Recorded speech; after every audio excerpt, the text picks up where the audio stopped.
Shalom, bien dans le Seigneur, vous qui nous suivez partout dans le monde, c'est l'heure de votre émission Jésus-Christ est vivant. Nous vous bénissons au nom du Seigneur Jésus-Christ, lui qui nous a donné ces moments favorables, afin que nous puissions encore parler de sa part. Nous continuons avec notre sous-thème, que faire pour gagner Christ?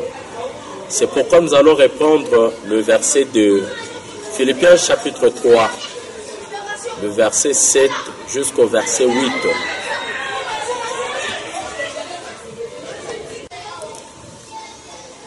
Ces choses qui étaient pour moi des gains, je les ai regardées comme une perte à cause de Christ. Et même je regarde toutes choses comme une perte à cause de l'excellence de la connaissance de Jésus-Christ, mon Seigneur, pour lequel j'ai renoncé à tout, et je les regarde comme de la boue afin de gagner Christ. Dieu, l'apôtre Paul nous dira des choses qui étaient pour lui comme étant de gain, de bénéfice, à cause de l'excellente connaissance de Jésus-Christ. Il les a regardés comme étant une perte. Pourquoi une perte? C'est tout simplement pour gagner Christ.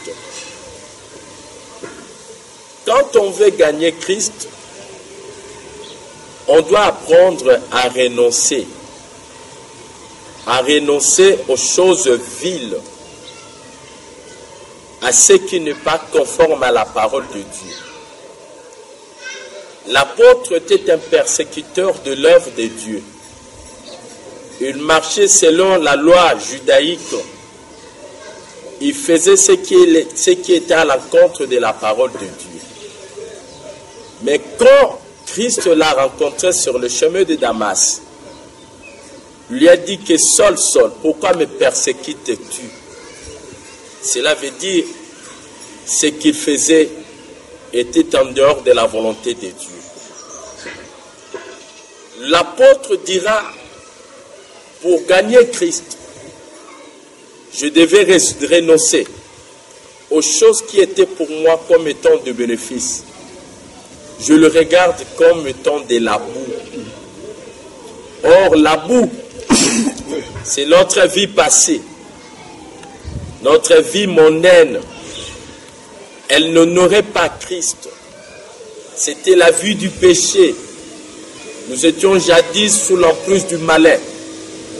On faisait ce qui était en dehors de la volonté de Dieu. Quand on veut gagner Christ, nous devons prendre conscience de faire la volonté de Dieu.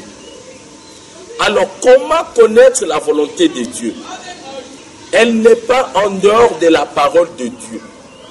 C'est dans la parole où le secret de Dieu est manifeste. C'est dans la parole où la vie que Dieu avait réservée pour ses saints est là-dedans.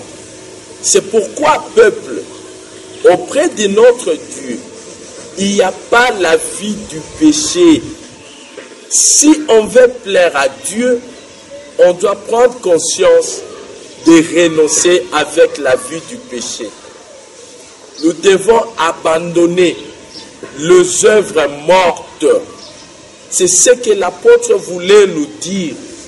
Parce que la lumière et le ténèbre ne peuvent jamais cohabiter ensemble. Il n'y a rien de commun entre Bélial et Christ.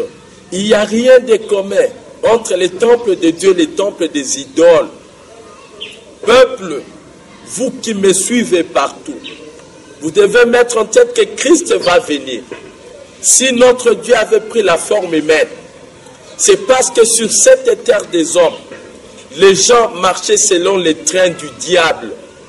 Voilà, en lui, il y avait la vie manifestée. C'est pourquoi il est venu pour nous donner le modèle. Parce qu'il était avec le Père. Il connaît la profondeur du Père. C'est pourquoi l'Église, la meilleure vie ne pourra jamais être en dehors de la parole de Dieu.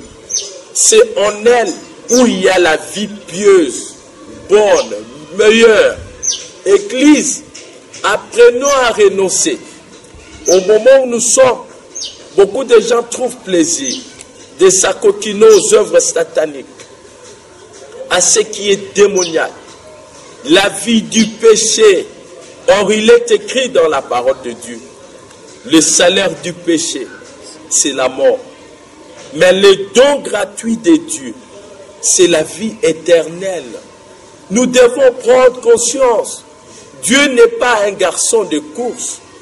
Dieu, c'est celui qu'on honore, c'est celui qu'on élève de tout cœur. Nous devons l'exalter parce qu'il est le majesté suprême. Église, est-ce que nous avons pris conscience? Voilà le monde à l'envers.